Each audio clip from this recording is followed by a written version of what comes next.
Then on Sunday, meet the coaches, the game breakers. Grey Cup Countdown sets the stage for the ultimate football confrontation of the year. Catch it all on CBC, your Grey Cup network.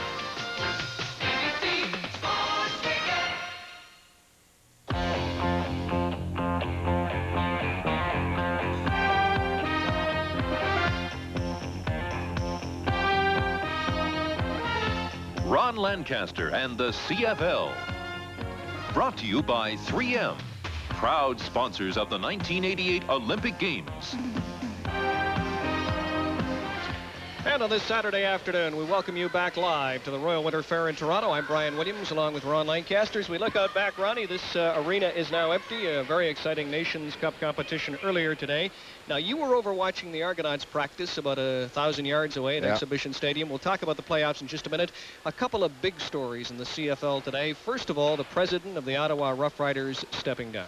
Yeah, I really don't know why he resigned or anything like that. All I'll say on the entire Ottawa situation is there has been problems this year. There's no doubt about it. But I think a lot of the problems they could have solved inside. They didn't have to make them public and go across the country with them. I don't know if it had any bearing on it. I don't know anything about the Ottawa situation, but I think that the Ottawa situation is better than been reported. Ottawa Rough Riders going to play football next year? Sure. They're going to play football next year, and I believe that the CFL will be good and strong. Next year's a big year for them, but if they get through next year in good shape, it's going to be good from then on. All right. The other story concerns CFL Commissioner Doug Mitchell. Now, he was making a big salary, which he negotiated. You can't blame him for that. Word today, though, that Mitchell, I can't believe this, has taken a 40% pay cut. Brian, I'll tell you, I'm surprised. I don't think you'd take a 40% pay cut. I'm pretty sure I wouldn't take a 40% pay cut. I look at it this way. The commissioner's salary was never a problem with me. I mean, somebody had to negotiate it and give him that salary. Therefore, they must have felt he was worth it. And look at it. Let's flip the coin the other side. If all the stadiums in the CFL would have been playing to packed houses this year, they would have said he wasn't making enough. So, you know, I give him a lot of credit for that, and I really believe Doug Mitchell is on the right track. It's just that these problems have mounted for the past 10 or 12 years. They all fell in on him, and I really believe that he is on the right track, and this was a heck of a move by him. All right, those are the two stories today. Let's talk about the games tomorrow. Tomorrow afternoon, you're going to work the Eastern semifinal with Don Whitman and Scott Oak, the Argonauts and the Hamilton Ticats. Any observations from the news conference or practice today? Well, you know, the press conferences were very enjoyable. You know, we had Bob Obilovich here. It was always very loose. He didn't seem tight at all. But Al Bruno was here, and I think the two of them, no pressure was showing. I think Al Bruno, number one, is very, very pleased and happy to be back with his football team, as well he should be, in a way he would expect it to be. The players are happy to have him back. I believe the Hamilton Tiger Cats are ready to play football. You know, when you're a veteran football club and they say they're old, but they're not old. If you take their starters' averages, they only average about 27.8 years, so that's not old. It's just that they've been together so long, everybody thinks they are. They've had a tough year, a tough second half of the season. But you know what? When you get down to playoff games, don't worry about it anymore. Put it out the window. It's a whole new ball game. Can Hamilton continue the hex on the Argonauts in the playoffs? Are they good enough? I mean, I keep hearing that it's going to be different this year because the Argonauts are so superior. I am not so sure that the Ticats are not going to win that game tomorrow. Well, I'll tell you right now, it's not a for sure situation.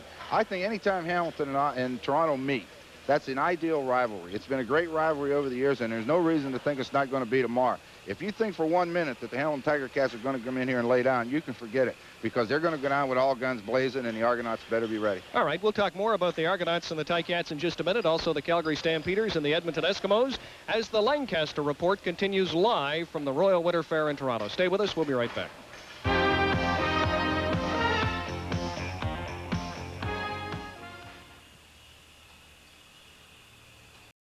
And on this Saturday afternoon, the Lancaster Report continues live from the Coliseum at the exhibition here in Toronto, the Royal Winter Fair. What about the Toronto Argonauts? Well, I'll tell you what, Bob Obilovich did a great thing this year. He's had an outstanding year of coaching. He's got 10 people that weren't with him in training camp.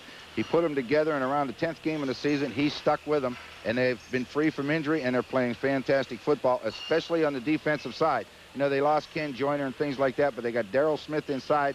But they've done the job they've had to do, and that's improved week in, week out. And they are in a situation now where they got that home field advantage. That's about all you can ask. I'll tell you something. The knock on the Argonauts in the past couple of years has been they have too many changes. The fans didn't recognize the players. You have to give, as you do, Obilovich, some credit for sticking with personnel this season. Plus, they're all young. I think that's the key. He didn't go out and get guys that were on the downhill side of their career. He got guys coming up.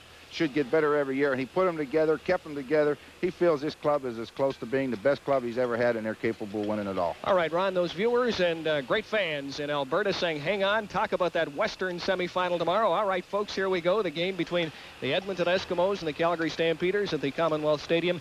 That could be a high-scoring affair. Well, I'll tell you, you couldn't ask for two better playoff games. You know, the rivalry we talked about in the East, but when Edmonton and Calgary get together, anything can happen. The Calgary Stampeders, ever since the coaching change early in the year and Larry Kahari taken over, they have played with so much emotion, and they turned this season entirely around where they've gone 7-2 in the second half of the season. They're going into Edmonton, which is not easy to do. I mean, anytime you play in your home field in a playoff, especially Edmonton, you have to overcome a lot. They've got to get the crowd out of the ball game early. I think that if the weather's good, it's going to be a high score, but if the weather would turn cold or the field turn bad, the Stampeders run the ball extremely well. I think it's going to be a wild game anyway. What about firing a coach? I mean, you've been a head coach, so often a coaching change is made at midseason. I can't remember such a dramatic turnaround after a coaching change either in this league or the NFL. It usually doesn't work. I've never been a believer you fire coaches or anybody during the season, mainly because you cannot have somebody come in and put in a whole new philosophy. I think Herrick, what he did, he was the offensive coach when he took over. He stayed with the plan. What he did is he brought some consistency. He put Gary Allen back in the roster, put Larry Willis back at wide receiver, put the ball club together and says, okay, guys, it's this simple. This is the way we're going. How you play emotionally from now on will decide our fate. And they went out and they played very aggressive football. In fact, they're a very tough team to play against. What about the Edmonton Eskimos? I know I saw the odds yesterday. The Lions are the team favored to win the Grey Cup. Edmonton either second or third with Winnipeg. What about this Eskimo football team? Well, they're a real sound football club. The only problem that's been nagging them the entire season is whether their secondary can hold up in big games. If they try to go man-to-man with the Calgary Stampeders, do a lot of blitzing, you open it up for big plays. If they stay away from the big plays, the Eskimos can win, because when you have Matt Dunnigan back at quarterback, they've got a sound running game, they've got a sound front seven, both offensively and defensively are tough. They've just got to stay away from the big plays. If they do that, they'll be okay. Two teams not involved tomorrow, still very much in the Grey Cup hunt. The BC Lions in the West, and I have trouble saying this, the Winnipeg Blue Bombers in the East. Tell me a little about these two teams. Well, I think the BC Lions should be favored now. The main reason I say that is that they struggled early, or not early, but midway through the season. But they are very, very tough at the Dome, and they've got that home field advantage. And for them, it's probably bigger for them than it is for any other team, except Winnipeg. They have got the Eastern Final with either Hamilton or Toronto coming to them.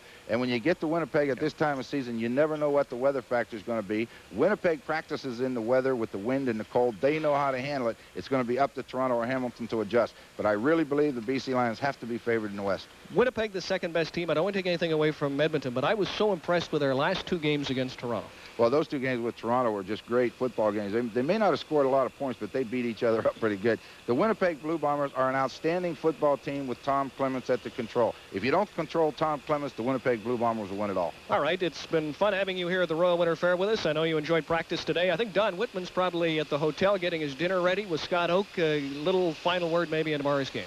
Well, the big thing about tomorrow, Scott Oak is ready to go. Don Whitman's back eating probably. But Don, Scott, and myself are looking forward to the game tomorrow afternoon at CNE Stadium. CBC television, 1:30. It'll be a big one. All right, thank you, Ron.